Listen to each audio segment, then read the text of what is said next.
Painting is the study of all things, which becomes just as important as the tools and materials I used to paint with. I can then manipulate the paint around a canvas to come up with some kind of dramatic scene or portrait. The history of portraits goes back many thousands of years. Take the ancient Egyptians for example.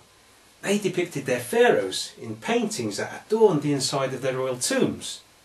And the Romans, they made busts, medals and coins that portrayed their leaders in a very naturalistic way, giving insight into how the subjects actually looked like in real life. But with the fall of the Roman Empire, all knowledge of technique was lost, so portraits became a very rare thing for up to 1,000 years later. The art of the Middle Ages concentrated mainly on man's relationship with God. Paintings were usually small and egg temperas painted on wooden panels.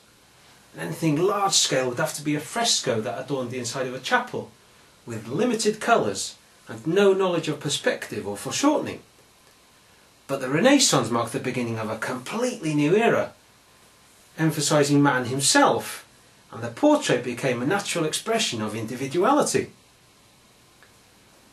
The painters of the Renaissance were pioneers of technique in drawing, painting, colour, perspective and foreshortening, which gave an artist new tools to play around with. And gradually frescoes and temperas were substituted for oil paints and canvas. From his three-dimensional work as a sculptor, the Florentine Michelangelo brought the study of human muscles and movement into painting, whereas Jan van Eyck of the Netherlands was more concerned with making objects look real within a painting. So wood would look like wood, fur would look like fur, and metals would reflect as metals do. But to achieve this you needed a good quality surface to paint on, and canvas rather than wooden panels wouldn't restrict the size of the paintings. Portraits have always been the luxury of rulers and dignitaries, but by the 16th and 17th centuries this came to include the new rich, which were wealthy merchants and bankers, glorifying these new individuals for their contribution in history. Great painters like Sir Anthony van Dyck would specialise in portraits depicting family, rank and ambition, and became generally regarded as status symbols. The best artists would concentrate on making their subjects look natural within their own environment, and would have mastered the life drawing techniques of their predecessors, Rembrandt and Vermeer being two great examples. As a painter myself, you realise how important it is to master these basic techniques, because then you can kind of forget about them and concentrate more on developing character within your portraits. By the 18th century it was in portraiture that an artist could gain wealth and fame, but to keep his popularity with wealthy patrons, he would have to portray them as the sitters saw themselves rather than the artist's own perception. I'd imagine this would be a very difficult thing, because a great portrait essentially is capturing a moment of truth and tells us something about the individual sitter, and we learn something new each time we view the painting. So the best portraits are usually those of friends and family of the painter, because the artist knows them through and through and there is no controlling influence. A painter's technique will gradually change throughout his or her lifetime. Take William Turner for example.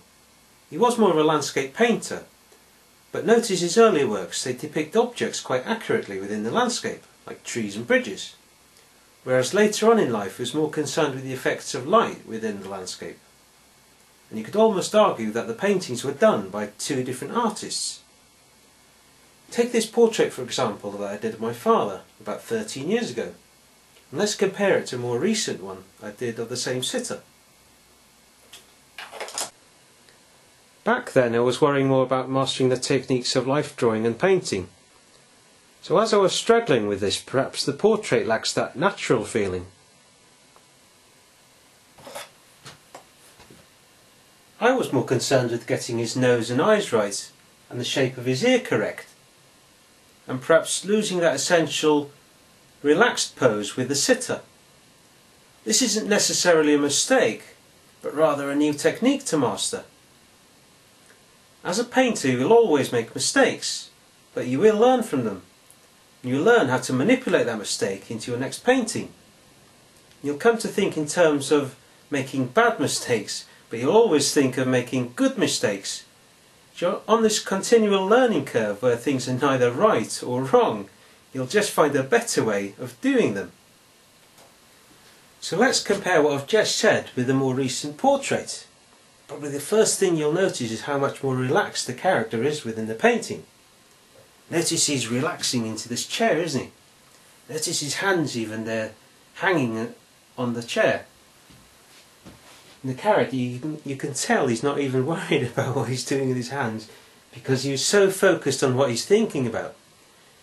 This is because I'm so confident with my skills as a painter, basically the life drawing skills and using the colour of the paint. I'm not worried about how to paint it, I'm more worried about what I'm going to do with this paint and what I'm going to bring across in the painting to the viewer that's looking at it.